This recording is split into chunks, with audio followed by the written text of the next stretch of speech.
Well, folks, welcome to one more edition of Politics and Random. Egberto Willis, your host. Thank you so kindly for being a part of the show. We are going to have a great show for you today. How are all my peeps doing? I see you are here online. Welcome. We have Bridge MCP. Welcome to Bridge MCP. And she wants me to give you a big laugh to start the show, even though that is a part of the show today. L. Tucker, I want him to know it was me. The green M&M. Oh my gosh. Oh my gosh. Oh my gosh. Love that one. Welcome aboard, Bridge MCP. Welcome aboard, Michael Rodnan. Welcome aboard, ABQ. Para ver. We also have in the house is, wait a minute. I saw more in here. Yvette Avery Herod, our union activist. How is everybody doing? And I think I better get that on the screen. I always throw it there, and because I can see it, I assume you guys can see it. Well, now you can see it. Tell Tucker I want him to know it was me, the green M&M. How you guys are doing today? I trust everybody is doing just fine. Anyway, folks, today was the first day that I had my show at 6 in the morning. Remember, it's 5 days a week on KPFT. Everything worked except the call-in phones. That didn't work because they had transferred it here. Then we found out a way how we could do it by me seeing the screen that's over there at the studio. So it should be all working tomorrow morning. But the show, we had a full entire completo show today. So now it turns out, remember, we are on air in the whole Houston metropolitan area, live 5 days a week, 6 in the mornings during drive time. And of course, we're live streaming that on YouTube via politicsdoneright.tv, politicsdoneright.tv, and you can also see it, everywhere else. All right, let's see what else we got here. Para ver. Carl Cox says, can't believe ate the whole thing, Cox. Huh? You got to help me out there, Carl. You got to help me out there. Anyway. Let's go ahead and start with what Michael Rodden brought us. The Hill. Biden establishes the Office of Environmental Justice, blasts GOP attempts to roll back Inflation Reduction Act. President Biden on Friday swiped at Republican calls to clean energy tax cuts as part of their debit limit increase as he signed an executive order creating a new White House Office of Environmental Justice. The order, which Biden signed in a Rose Garden ceremony Friday, will create the office within the White House Council on Environmental Quality to coordinate environmental justice initiatives across federal agencies. Biden's order also instructed federal agencies to take steps to mitigate adverse climate effects on communities and require them to notify the affected community in case of any release of toxic substances from a federal building. The president, noting the timing in proximity to Earth Day, added, "We have to do a great deal more than just reflect. We have to commit ourselves to action." During the signing ceremony, Biden also touted environmental provisions in the Inflation Reduction Act, IRA, the wide-ranging climate and infrastructure bill he signed in 2022. "I'll wait to see the details, whether this is an attempt to actually prevent pollution, which causes widespread suffering and death, or just a symbolic measure that will do little to delay the inevitable." All these things are symbolic. We have to keep the pressure up on these politicians. So we pushed Biden everywhere that he has been. Let's remember that. Biden is not a progressive, but he did very progressive things, and we pushed him there. So, Senor Rodnan, we will have to continue the push. He's a politician. That's what they do, politician. And this is not a disparage on any politician, Republican or Democrat. Politicians have a modus operandi. You know, I had an interview this Friday, I think it was Friday, Wednesday at the studio, with a humble ISD, a school district. You know, if you think there's more to national elections, folks, we have to concentrate on our local elections. So I brought in a woman that's running for the school board here in the Humble area for the school board. Her name is Natalie Carter. And Natalie Carter, when she was describing herself, she said, "You know, I'm not a politician." She's a nurse, okay? But now she's running for the school board. She says, "I'm not a politician, but I stopped her midstream." The same thing happened when I interviewed the prospective mayor of South Houston, who was on my show at KPFT on Friday. She started out and she said, "I'm not a politician, but," and I stopped her as well. I want people to stop saying they're not a politician. Biden is a politician. Biden is a good politician. Politicians are there to create policy, and policy requires a certain amount of compromise among other politicians. And the people that win the game are the ones who know to play it. And the people who ultimately win are the people who push these politicians into the positions that they must have for our own good. Biden is a good politician, all right? And he's a good politician that knows how to get laws passed, not necessarily how we want it. But again, I repeat the big but. We should never stop pushing him to do the things that we need him to do. We should never pull the plug on pushing him where he needs to be. And that's why those two women there, one is a nurse, one is a teacher.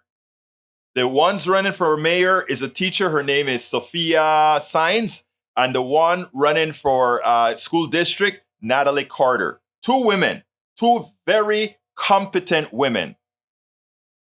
But I don't want anybody saying I'm not a politician. Politician is a good job.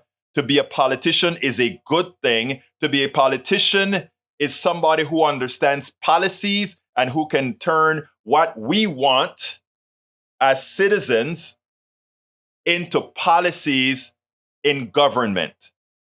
And so this notion that to be a politician is bad, it's funny because a lot of these guys that are always saying they're not a politicians, which was started pretty much on the Republican side, they're always wanting to be in politics. They're always saying government is bad, but they want to be in government. Come on now, let's get real. All right, continuing our program, we have USA Today from Michael Rudden as well. Today, Tucker Carlson leaves Fox News in a wake of Dominion voting lawsuit. I'm not going to read this one because I'm covering this one, Michael, but we'll get into that. Let's see if you have anything custom you want me to say. All right, continuing with the show, we have the YouTube took a while to show up. I don't know what happened. It was fighting with the thing to make sure and get it in, but it's finally there.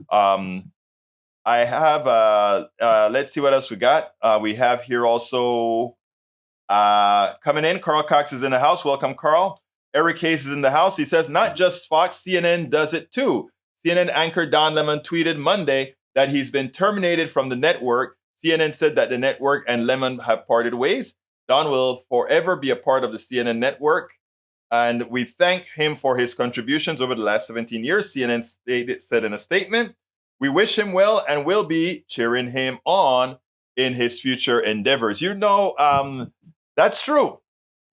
I don't know the backstory on Don Lemon. I just know that he did something really bad when he disparaged a woman for her age, but that's all that I really know. I never follow those sort of things, right? All right, what else have we got? We've got here, Mike Cisak says, Egberto, I posted this last week. I'm also waiting for people to sue Biden administration on this environmental justice in violation of Equal Protection Clause. You can try to mimic whatever you want, but if you come into my dirt and you pollute my dirt and you want to sue me for equal protection, no, I'm going to sue you for killing me. I'm going to sue you for creating a havoc in my health.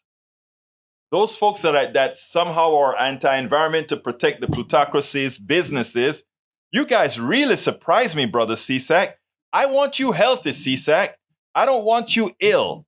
And I will fight against any polluter that's going to make your life a you-know-what. Come on over Twitch, 500 character limit, beats YouTube 200 character limit. I hear you, buddy. I hear you. All right, continuing with the program. We also have here, don't give a damn about Lemon. He's not damaged our nation. True? That's very true. This week begins the growing pressure from the Texas Attorney General on Judge Lina Hidalgo's botched election cover-up. If there's nothing to hide, why is she just doing that? Let's see what Miss Fancy does. Probably yell some crap calling someone a name. No, hey, by the way, she's on the cover of Vogue magazine. I'm so proud of Lina Hidalgo. Very proud of her. And as far as our Attorney General, let's see what's the difference. Attorney General Paxton is an indicted swindler, an indicted person who, what did he do? Something with stocks, I believe. Crook.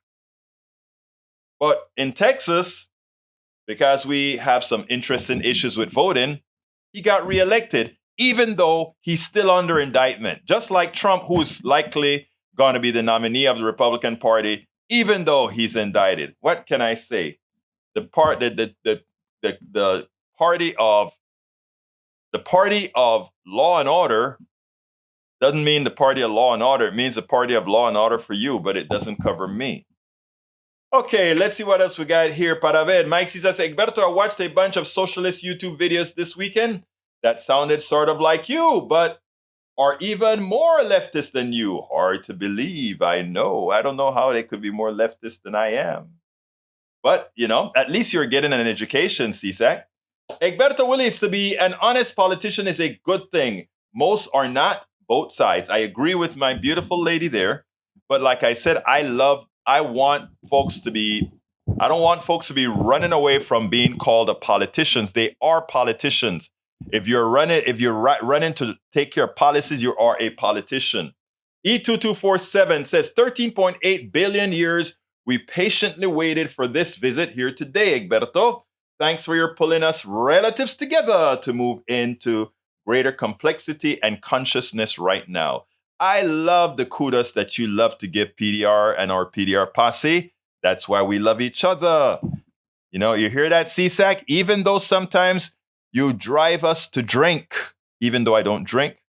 I don't drink for the most part, but, Ashley kind of bought a beer, some kind of a low carb beer with very tiny bit of alcohol. It was pretty darn good. I like the taste of beer, not the alcohol, but I like the taste of beer. All right, Mike Cisak says, I finally figured out for certain one thing about those who want to usher in socialist utopia. Well, please tell us, Mike Cisak. Please let us know. Michael Rudden says, Mike Cisak, oh yeah, there's a lot of leftists on YouTube. You learn anything by listening to the issues that actually matter? Or did you get pissed off when necessary change was discovered? I think he likes it, Mr. Rodnan, but we'll see. All right, let's see what else we have from Mike Cisak says, they're not ignorant, they are completely evil. Well, Mike Cisak, so do you think your good friend here, Egberto Willis, is evil? Do you think the things that I want is evil? What is it that I want that is evil? I would love to know, because I don't want to be considered evil. I want any, just like I had all the other bad things about me extricated. If you can define my evil, sir, I will work on extricating it from my being, because I try to be a better human each time. And that's kind of taken up on Andy Schmuckler's term, a better human story. So I want to be a better human. I always want to be a better human, and I can get better. We all can get better. So let me know, what is it in me, a lefty? What is it that I want that makes me evil, sir? I am waiting. All right, Fox Corporations erased $966 million in market value on Monday after announcing Tucker Carlson would depart Fox News. The split came on 1 week after the company settled a defamation lawsuit with Dominion Voting System. Fox Corporation fell as much as 5% on Monday and erased $962 million in market value after it was announced that Fox News parted ways with Tucker Carlson. But you see, it would have likely dropped a lot more if Tucker Carlson stayed, because there is something big. I believe, this is speculation now, but you don't get rid of your number one attractor of eyeballs unless there's something there. I don't know what it is, but I'm sure we'll find out. What the heck is Mike talking about now, says Michael Rudnin. You're correct that environmental justice is about equal protections, as they are entire communities that are being sacrificed for corporate profits. I'm guessing you're talking about something else entirely. I hope he's not. Well, we won't go there. All right, let's see. Eric Hayes, that's a reply. Okay, Michael Lorenzo Egberto, conservatives think that leftist deals regarding bringing in more equity to people will bring about some sort of economic collapse, but the how of it that conservatives would describe is invariably nonsensical. Sir, I am going to start taking calls. In fact, I may start taking calls tomorrow. I figured out, I bought a new, what do you call this? Mixer. And using a new virtual cable that I purchased, I found an economical way to take calls here. When you want to, you tell me, I'll post the number. I'm still trying to figure out what number I will use. I'll post the number. And you can call and enlighten us with what you're saying, because you're one of us. All right, Eric, people are stupid but did nothing. But I don't understand that one. Okay. Brisa Gilberto, Tucker also has a lawsuit against him for sexual harassment like Bill O'Reilly had. You know, he likes to call women the C words and all of that. Always tit for tat. Eric, kill me. Old news, and he's gone. Keep up. Eric, you know what's funny? And I just heard this on the news just before I came on. Tucker Carlson thought he was doing his show today. They were advertising Tucker Carlson's show today. Tucker Carlson spent the weekend thinking he was coming to do a special interview. And like that, he got canned. Bruce Pollard just joined the fold. He said, I'm here last. Did you open the discussion to your Brooks criticism? No, I did not. That is for my brother Bruce to do. But after I play the first video, Bruce, please feel free to tell, or while we're doing this, to write in a commentary your disagreement with one of the posts that I make. As you know, this is an open forum, and Bruce has access to my website. I told Bruce that if he disagreed with a blog I wrote on David Brooks, and what I suggested, well, he wanted to know how to rebut, and I said, brother, we are an open forum, and you know, you don't have to sit down. We don't agree on everything. None of us here agree on 100% on everything, and I want folks to have that, to know that on this platform there is that freedom. There is that freedom to say whatever you want. No feelings hurt at all. Because I've always believed that is how, as a society, we are going to make progress. I think I need to bring in a new video that I want to show, but I can't find it. Bear with me as I think I found it. I think I found it. And good. I think I found it. All right. I think I'm going to do the one with Lindsey Graham first. Because the abortion deal, I'm going to do that one first. Well, I think I have it all set up already, so here we go. Let's see, right there.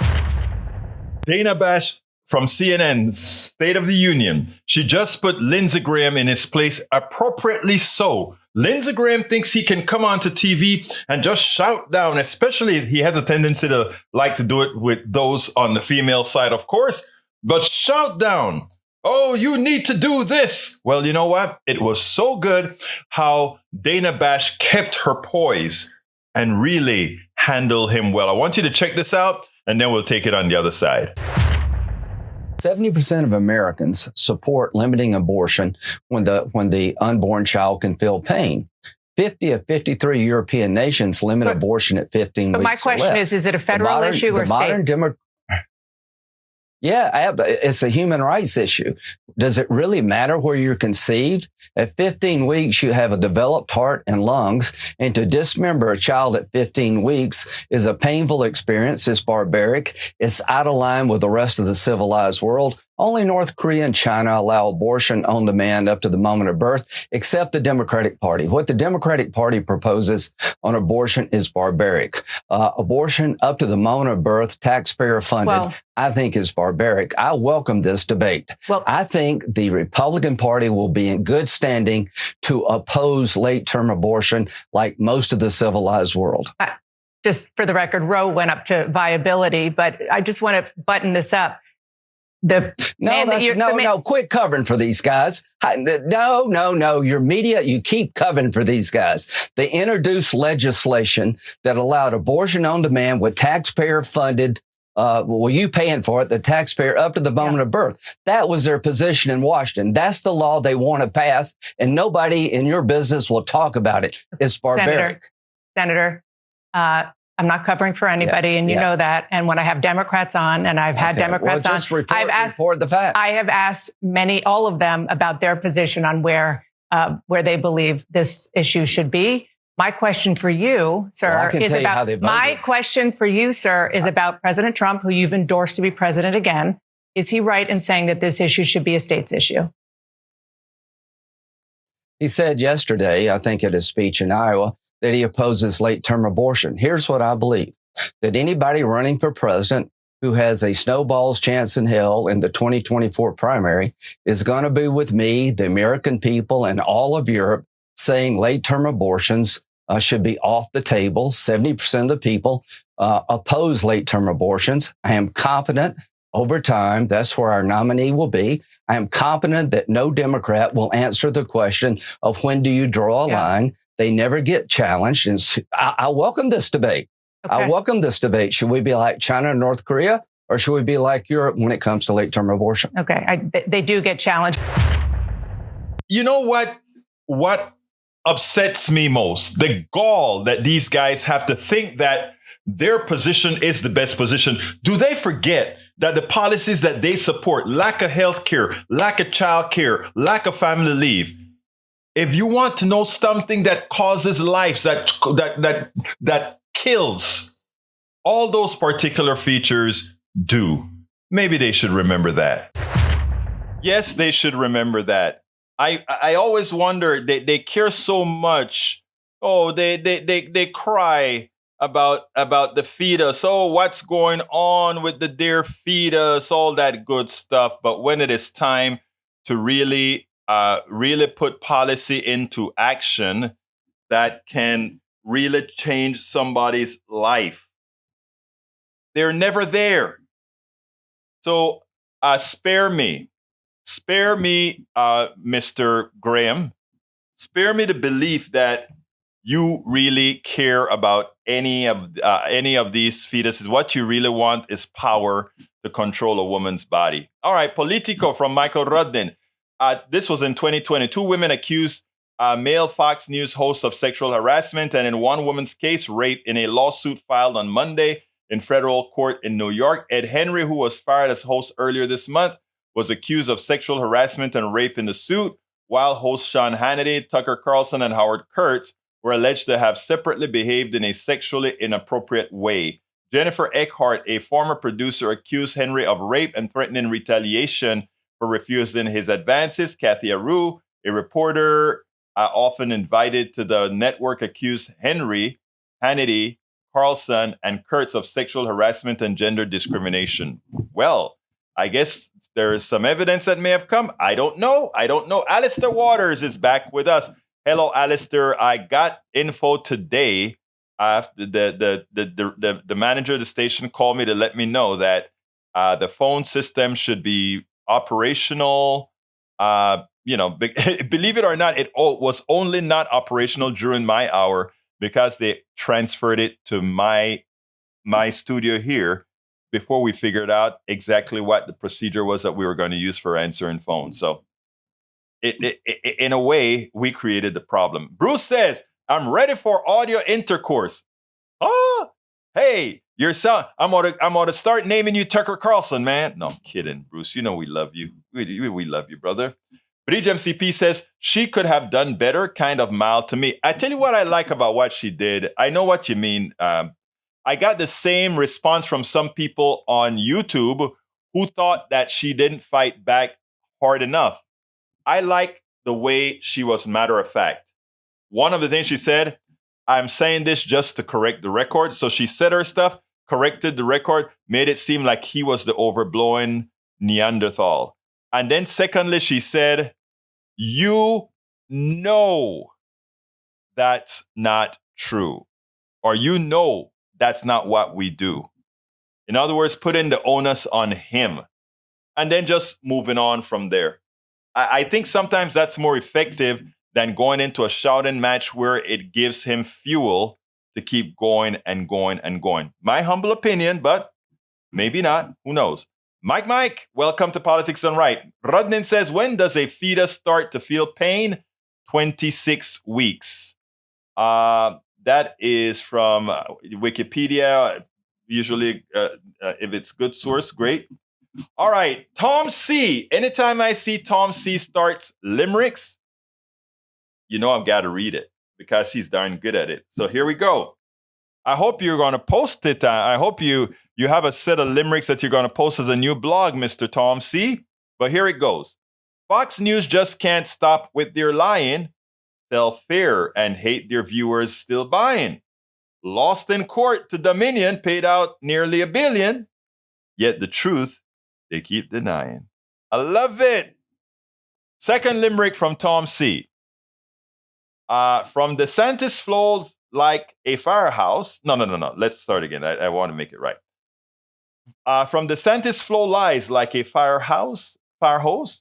His nose grows longer than Pinocchio's, with a personality that's wooden, and his fingers in the pudding. At least he doesn't eat pizza with his toes. I don't think I did that sufficiently justice because we got to get the hose and the toes. Let's go again. From DeSantis flow like, come on, Egberto, do it right. From DeSantis flow lies like a hose.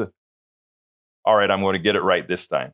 From DeSantis flow lies like a fire hose. His nose grows longer than Pinocchio's, with a personality that's wooden and his fingers in the pudding. At least he doesn't eat pizza with his toes. Oh man, that one is good. Both of them are good, but I like that. All right. But he says, such liars, views on abortions by religious affiliations 2022. About 3/4 of white evangelical Protestants, 74%, think abortion should be illegal in all or most cases. By contrast, 84% of religiously unaffiliated Americans say abortion should be legal in all or most cases, as do 66% of black Protestants, 60% of white Protestants who are not evangelical, and 56% of Catholics. Carl Cox says Lindsey Graham, as always, is lying sack of horse manure. And of course, Michael says, I don't mind the idea that abortion should be limited until a fetus starts to react to pain stimulus. Again, when does a fetus start reacting to external stimulus? 26 weeks. What percentage of abortions happen before 26 weeks? Very, very few. Remember, that's 6 months and 2 weeks, right? All right, Daniel Edo says, Egberto, the humanist that endorses killing humans. Wow. No, that is assuming that I think a conglomeration of cells is a human being. I don't. When I cut my hand or a piece of flesh gets cut off of me, that has all the structures, the DNA, to create a new Egberto. So when I get rid of a piece of skin that's not completely dead, am I killing another human being? You see, these things kind of get silly when you get deep into the science. Problem is too many people are not willing to go deep into the science, right? That's the issue. All right, we also have Freya Elizabeth. Welcome to Politics Done Right. Let's see. We also have Alistair Waters. Eric Hayes says, That's a reply to somebody. Okay, Bruce Pollard says, the debate I would like to have is Egberto's criticism of David Brooks' article comparing democracy in the US to other places. I think capitalism will exist in democratic countries. The dynamic version we have makes space for the middle class, my thought, and supports education for some, maybe not all.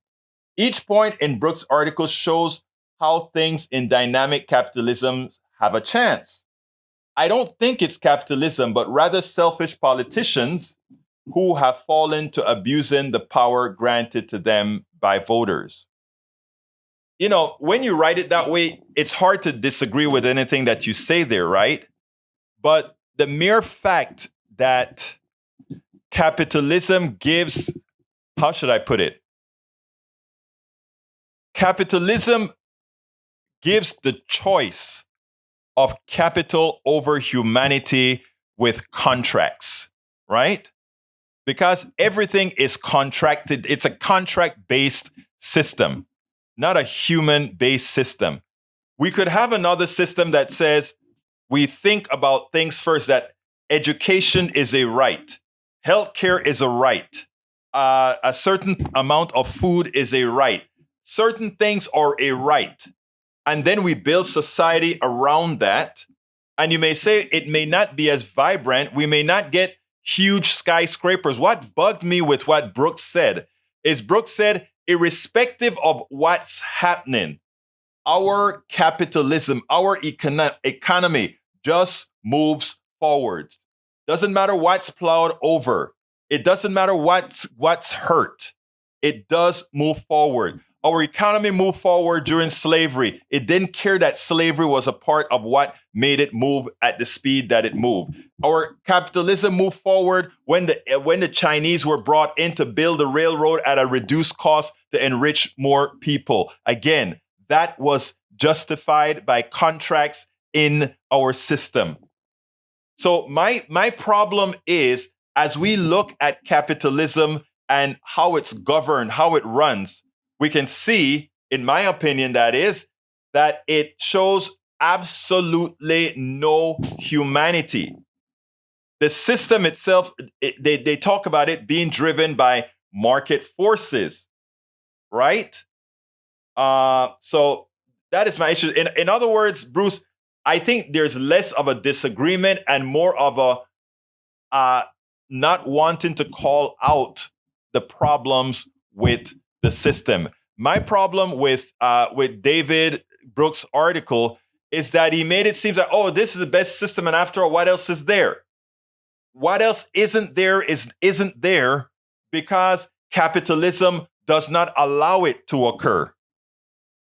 It doesn't allow it to occur. As an example, we want a stockbroker who makes a certain percentage off of however much money he trades in stocks. He has the ability to gain that amount of money because we created the laws that govern how it works. And of course, then the person that is sweeping a floor, who may have the same intellect as the stockbroker, who, by the way, we can pick up somebody who is sweeping the floor and turn them into a stockbroker in likely 6 months or less. You know? I mean, the Eddie Murphy story. I just love that movie. What was it called? I can't remember what the movie was called now, but we spoke about it a few weeks ago. So that is where I'm coming from. But when we get our phones up, please feel free to call in, Bruce, and tell our PDR posse what your opinion is. And by the way, the other thing is that there's no relationship between capitalism and democracy. Even though that's how it is sold that way to make people in a democratic republic believe that capitalism is necessary as a necessary economic system to govern that republic. My contention is capitalism is the least of the systems for a democracy because capitalism isn't democratic. It is completely whoever have capital, however they got that capital. Vis-a-vis, the big wealthy families in America today didn't earn their wealth. They stole their wealth from the lands that they had in West Texas that they stole from the Indians. From all of this is generational wealth. None of, again, but they have capital, so capitalism will work for them. All right. Let's see. Michael says capitalism and democracy are two separate spheres, economics and politics. When you try to combine capitalism and democracy, you end up with a plutocracy. Capitalism erodes democracy by removing power from the people while leveraging power of the money class. And that's exactly what we see happening. Daniel Edo says, what you believe, Egberto, has no relevance to truth. You support killing humans. Even more disgusting is you want women to be able to kill the youngest of children, yet if they reach a certain age, you will allow them to live. You swim in lies and evil. I feel sorry for you. Actually, no, sir. That statement that you just made is your own creation, right? That's your creation. My only thing is that women have control over their bodies. Women have control over the cells that they allow to move on from their bodies. Women, I can't do it. Women. All right. If I have a daughter, I would ask my daughter to be responsible in her relationships. And thank God she had been responsible in her relationships, that things like abortions never came into the picture. But I would dare not tell a woman what she should be doing with her body. I'm sorry. It's not my job. I'm not qualified to do that. It shouldn't be me at all. So, I mean, those are the things that people need to get right. Carl Cox says, Eric Hayes, America practices crony capitalism where the mega rich corporations decide what laws are passed. And we have Bruce Pollard who says, tell me what system does not have the tribal features we hate. Trade in Places. Trade in Places. Thanks for reminding me. That's the movie. My answer to that is it's two faceted, right? There are some economic systems that are good hybrids like we have in the Scandinavian countries, but even that's not what I want to talk about, because Scandinavian countries still have a capitalism where a stockbroker makes more money than, let's say, a doctor. All right. And I think if we evaluate people's value to society, I don't see how a doctor compared to a stockbroker, I don't see how an engineer compared to a stockbroker, how we can value more to that stockbroker than an engineer. And the same goes with a lot of other things, actors, things like that. In other words, if you can build something for society while somebody else can't, well, it's not that they can't, while somebody hasn't or doesn't, right? How can you try to make it that person should have more capital of which they can do things? I find it ironic that venture capitalists don't have to know anything about sciences, and the scientists created the engineers and the technicians that create use the science to create things that these guys fund, and these guys who fund it make more money, and they don't have a stone hell in being able to create anything. It just boggles the mind. It boggles the mind that you can have an economic system that does that. And again, the reason it does that is that's the system that a few people created to benefit themselves, right? Our founding fathers, they could go to war and all of that, but the people who did a whole lot of the work, again, was what we know. So we have to be clear-sighted on these issues. We have to be, in my humble opinion. All right, Eric says, Egberto, you got money from stocks just like the stockbroker. Again, here's the difference, okay? Here's the difference. The stockbroker makes money going up or down in the stock market. I did make, in the times that I used to make money, right? I invented quite a few things with my software.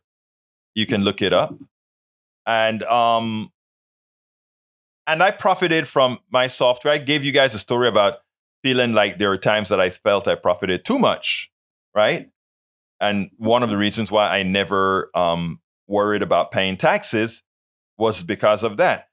There are hundreds of tax breaks that I didn't take because it just felt dirty. And you can ask my wife about that. Sometimes she used to think like, why the hell don't you do it? Everybody else is doing it. I'm like, no, man, stuff was good.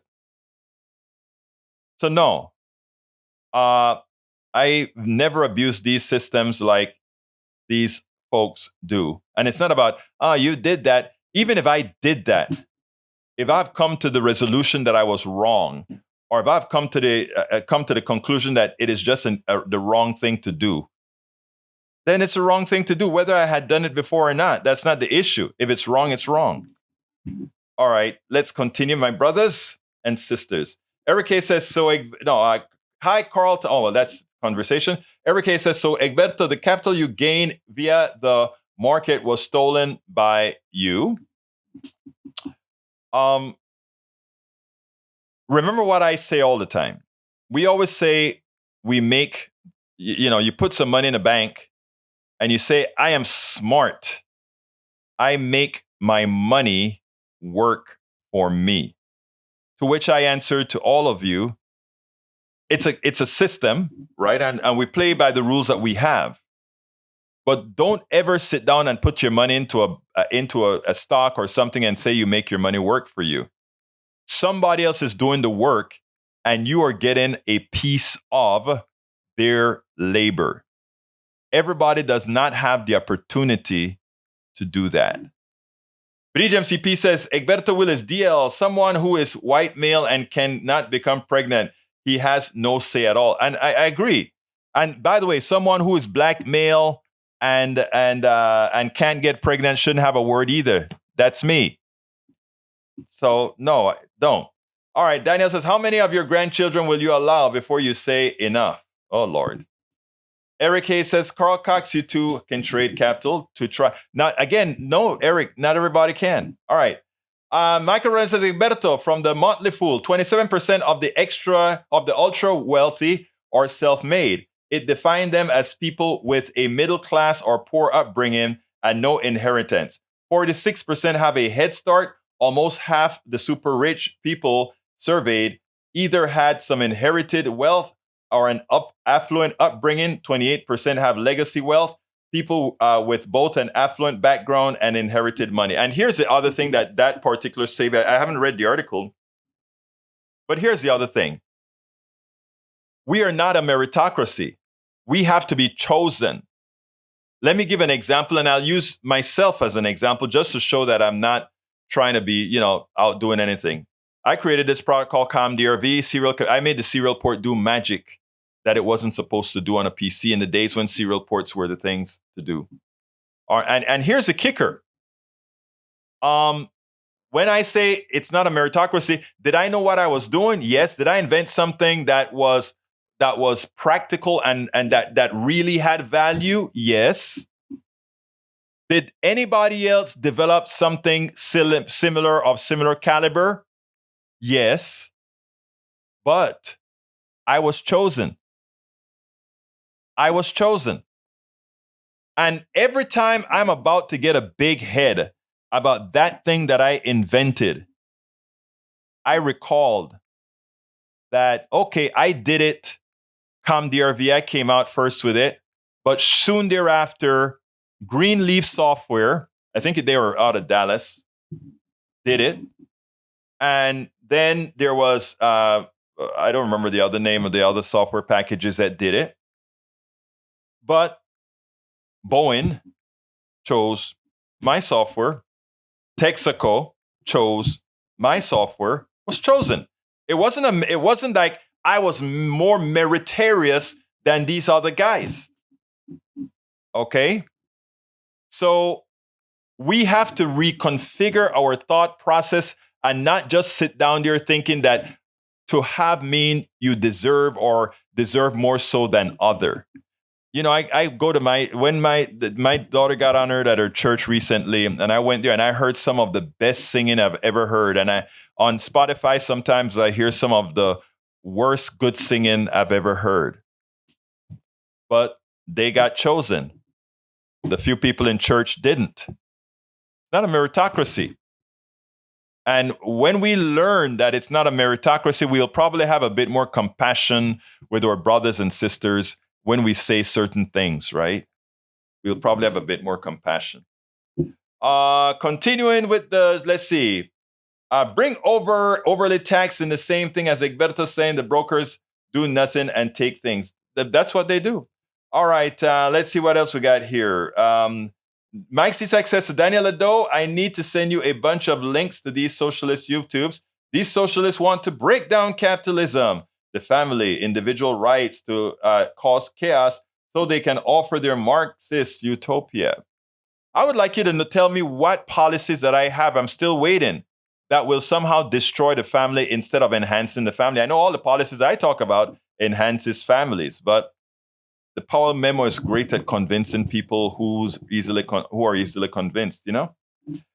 Carl Cox says, every case, the stock market and commodities market are rigged. The Great Depression proves it. But it's not only that. The mere fact that Silicon Valley Bank went down is another good example. But, you know, what can I say? Michael Rennie says, stockbrokers make money from commissions from every trade. Investors only profit by gambling on the idea that the company they are investing in will do better in the future. The stock market is the rich man's casino. Exactly right. And by the way, the stocks have no relationship to the liquidative value of a company. And if the more people see that, payback, Egberto, you owe society, right? Yes, I owe society. Guess what I'm doing? Guess what I'm doing right now? I'm paying back society. I can't pay them back in cash. I don't have it, but I can pay back in what I'm promoting here. I can pay back in making sure we have an informed audience, not just here, but all over, by giving a perspective that is diametrically opposed to the lies that are given to us that we've learned in school, that we've learned in business school and elsewhere, right? So no, I'm paying it back. I'm paying it forward. All right, let's see. Eric K says, there is no difference, period. You made money off the market. There's a big difference, huge difference. And you should know it. As an accountant, you should know it. I'm not going to even try to explain it. As an accountant, you should know it, sir. Paul Fleming says he's checking in late. Michael Ryan says, yep, making money work for you is a euphemism for taking a piece of someone else's labor. Of course. There's a difference. When the stock market goes up, most of the money in the form of dividends goes to the mega rich. That is true. When it goes down, the bottom 99% lose money. And not only do they lose money when these companies try to recover by laying people off on the corporations, etc. It's a whole big circle. All right, Paul Fleming says, you can't put the fascist toothpaste back into the authoritarian tube. That is funny. Carl from WAPO, Americans saw wealth plummet 40% in 2007 to 2010. Federal Reserve says, yeah. Bruce Pollard said, so how does Brooks' thesis require what you don't like? Most of those things are true in all forms of capitalism, not the UF form, dynamic capitalism. Brooks' thesis, what US form has some benefits over other forms. Yours is still present forms of capitalism falls as it. Actually, let me tell you, no. And that's where I disagree. Let's look at the capitalism in the Scandinavian countries.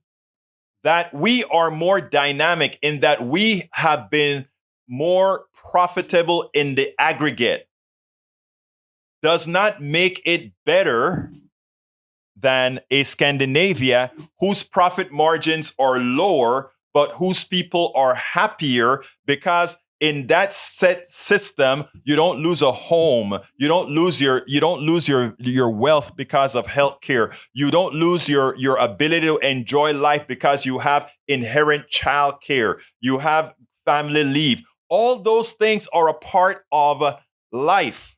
Our form of capitalism discounts that.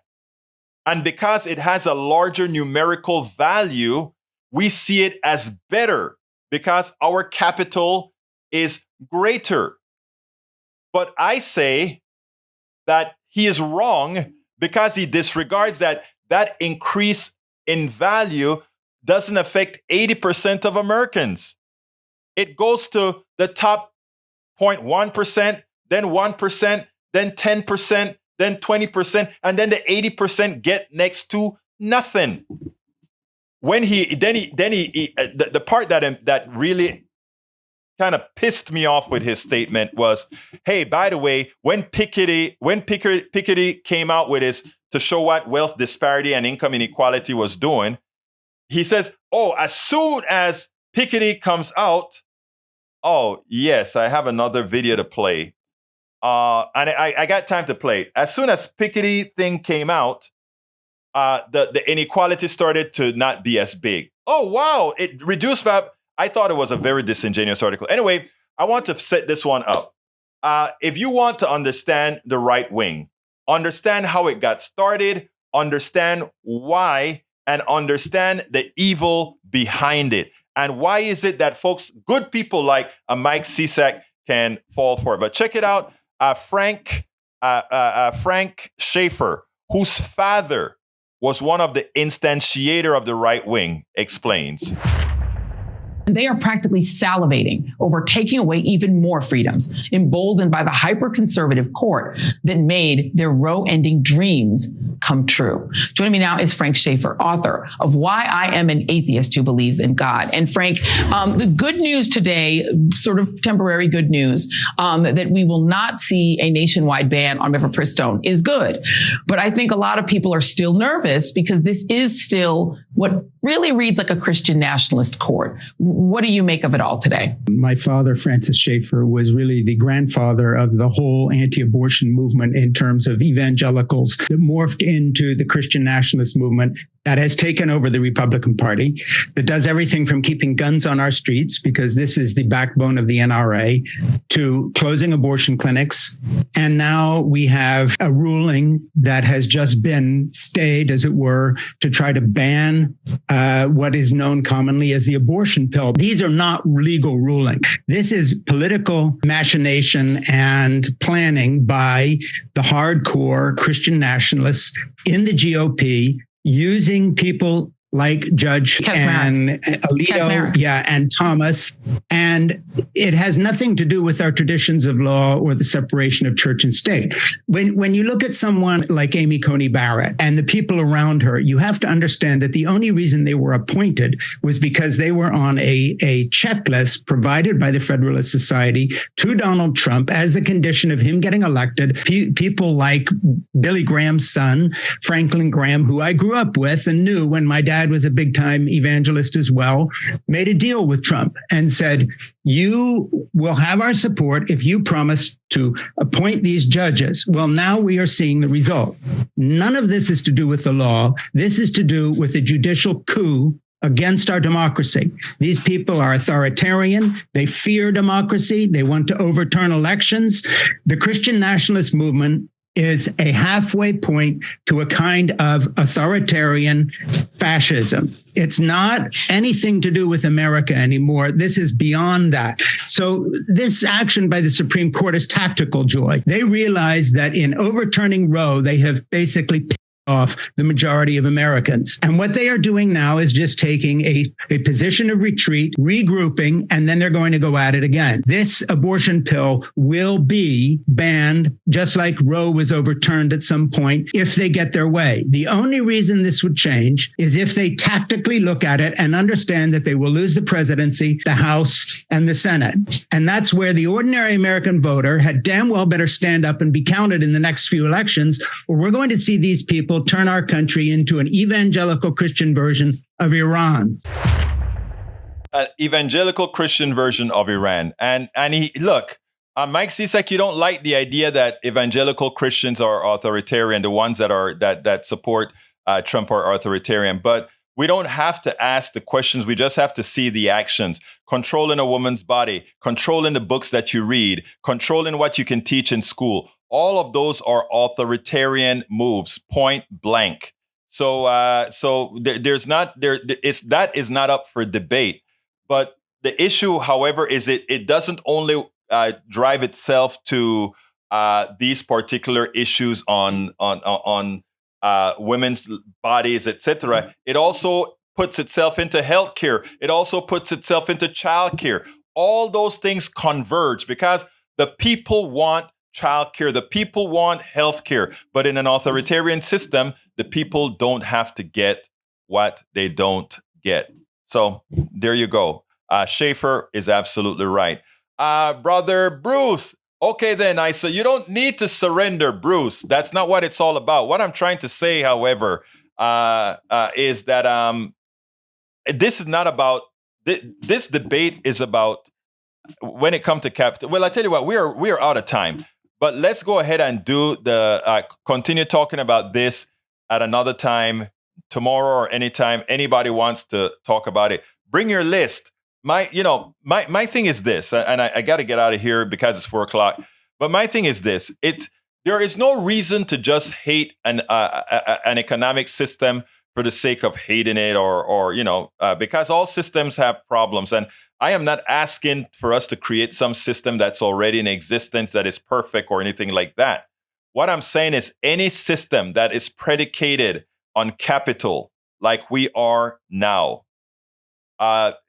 it's built incorrectly. The first question that's always asked is, whenever we try to do anything in our economic system, how does it affect business?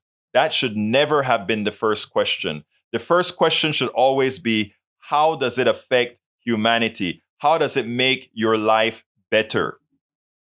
And that's not what we see. And it's not about selfishness and all of that, because capitalism is inherently selfish. It says we only care about that which maximizes profit. That is the definition. The efficient allocation of resources among some of its bullet points. And, for humanity, the efficient allocation of resources are not always the best, or does not always have the best outcomes. And how do we know? We're living it. My name is Egberto Willies. This is Politics Done Right. And if you have any ideas, questions, complaints, please send it to info@politicsdoneright.com. Again, my name is Egberto Willies. This is Politics Done Right. And you guys know how I end this baby. I am what? Out. We spend a lot of time deconstructing the news, trying to parse it into a form that everybody can understand. We try to find those little nitpicks where it flies above the fray, etc. If you really like these videos that we do, I want to ask a big favor. Please go ahead. Number 1, subscribe to our channel. And number 2, please join if you can. Thank you so kindly for watching. Keep watching. Please remember to share. We must populate the entire internet with our progressive message, a message that we know is what most Americans say that they want. So help us, please join.